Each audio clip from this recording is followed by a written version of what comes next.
ที่เอกอัครราชทูตวิสามัญผู้มีอำนาจเต็ม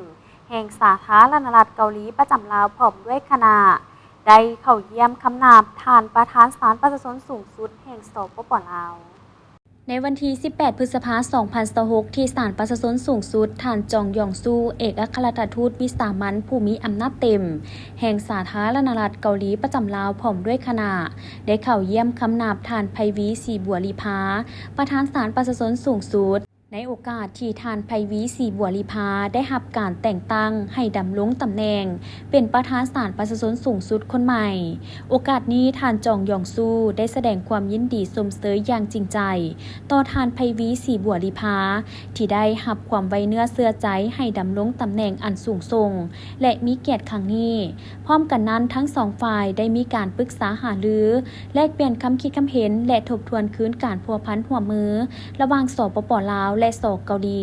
โดยเฉพาะแมนการร่วมมือในของเขตเวียกงานตุลาการของศาลประชาชน